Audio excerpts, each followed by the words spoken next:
దేవుని అతి పరిశుద్ధ నామానికి మహిమ కలుగును గాక. ఈరోజు ఓ ఫర్ టుడే వాక్య సందేశంలోనికి మిమ్మల్ని అందరినీ ప్రేమపూర్వకమైన ఆహ్వానాన్ని తెలియజేస్తా ఉన్నాను. ఎలా ఉన్నారు? అంతా క్షేమంగా ఉన్నారు కదా?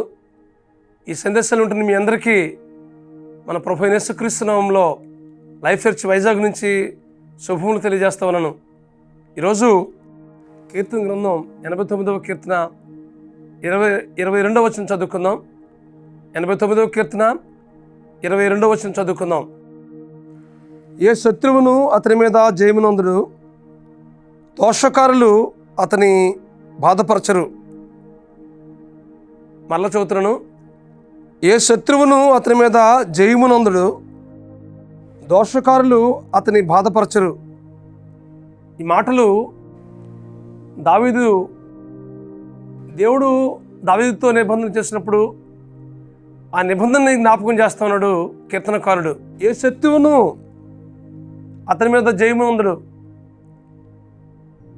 దావీదు రాజు పరిపాలించిన 40 సంవత్సరాల కాలంలో ఎన్నో యుద్ధాలు జరిగించాడు. చాలా అద్భుతంగా పరిపాలన చేశాడు. ఆ పరిపాలించిన కాలంలో శత్రువులు ఎంతోమంది అతని మీద దాడి చేశారు, కానీ ఎవరు కూడా జయం పొందలేకపోయారు. అపజయం మెరుగని రాజుగా దావీదు కీర్తి గడించాడు. ఎప్పుడు జయమే కానీ అపజయం ఎప్పుడు ఆయన ఎదుర్కోలేదు. కారణం ఏంటో తెలిసిందా? దేవుడు అతనితో నిబంధన చేశాడు. దావీదుతో దేవుడు చేసిన నిబంధనను బట్టి, అలాగే దేవుడు అతనికి తోడున్న స్థితిని బట్టి ఎప్పుడు కూడా జయమే కానీ అపజయం మెరుగుని రాజుగా ప్రఖ్యాతిగాంచాడు దావీదు. అంత మాత్రమే కాదు కానీ దోషకారులు అతన్ని బాధపరచరు. ఎన్నో ప్రాణాపాయమైన సంఘటనలు దావీదు జీవితంలో ఎదురైంది. కొన్నిసార్లు పారిపోయే పరిస్థితి ఎదురైంది. శత్రువుని ధైర్యంగా ఎదుర్కొనే పరిస్థితి ఎదురైంది. ప్రతి పరిస్థితిలో దేవుని అతనికి తోడుగా ఉండి అతనికి జయమిచ్చాడే కానీ అపజయం ఈనాడు కలగలేదు. అపజయం మెరుగుని రాజుగా మరి ప్రఖ్యాతిగాంచినట్లుగా దేవుని వాక్యాలను మనం చూస్తూ ఉన్నాం. కారణం ఏంటంటే దేవుడు అతనికి తోడిన స్థితిని బట్టి, దేవుని యొక్క నిబంధన ఆయన జీవితంలో స్థిరపరిచిన దాన్ని బట్టి.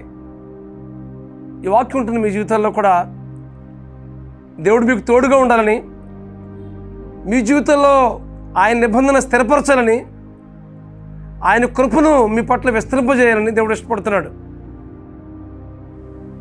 మీ జీవితంలో ఎదురవుతున్న ప్రతి సమస్యను, ప్రతి యుద్ధాన్ని దేవుడు మీ తరపున యుద్ధం చేసి మీకు జయమివ్వాలని ఇష్టపడుతున్నాడు. అయితే ఏ దోషకారులు కూడా మీ మీద జయమునయ్యకుండా చేయాలని దేవుడు ఇష్టపడుతున్నాడు. అయితే మన జీవితాన్ని ప్రభువుకు అప్పగిద్దాం. దావీదుకు కలిగిన దేవుడే మనం కలిగి ఉన్నాం.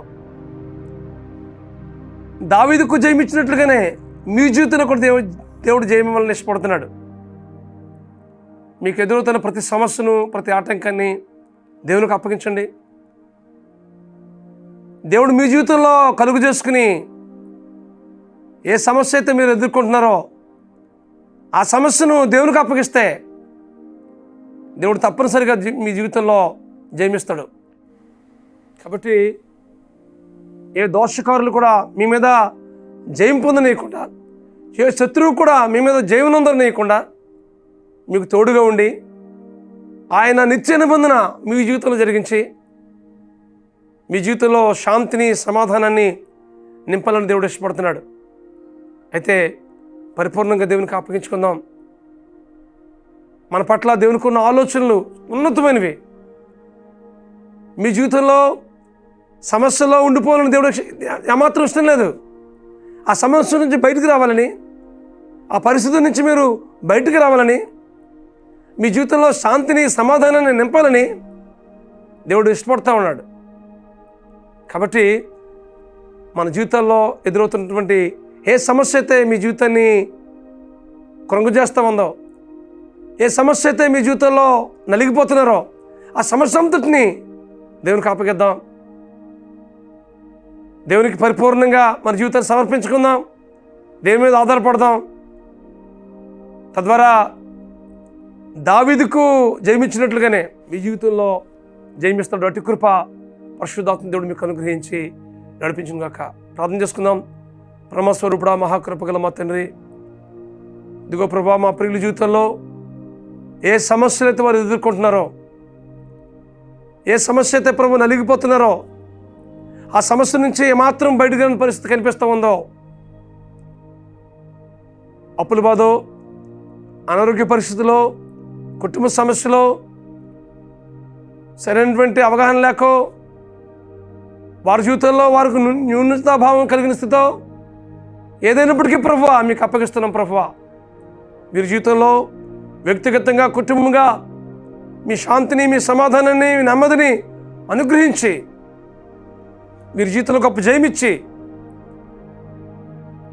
శత్రువులు అంటే ఆ సమస్య అంతటి నుంచి విడిపించి మీరు జయమిచ్చి మీరు మహిమ పొందమని, దావీదుకి ఇచ్చిన జయము, యెహోషాపాతుకి ఇచ్చిన జయము వీరికి అనుగ్రహించి మీరు మహిమ పొందమని ప్రార్థిస్తూ మీ కృపగల హస్తానికి అప్పగించుకుంటూ మా ప్రభువును మా రక్షకుడునైనా యేసుక్రీస్తు నామంలో ప్రార్థించి పడుకుంటున్నాం మా పరమ తండ్రి. ఆమేన్, ఆమేన్, ఆమేన్. God bless you friends. Have a wonderful day.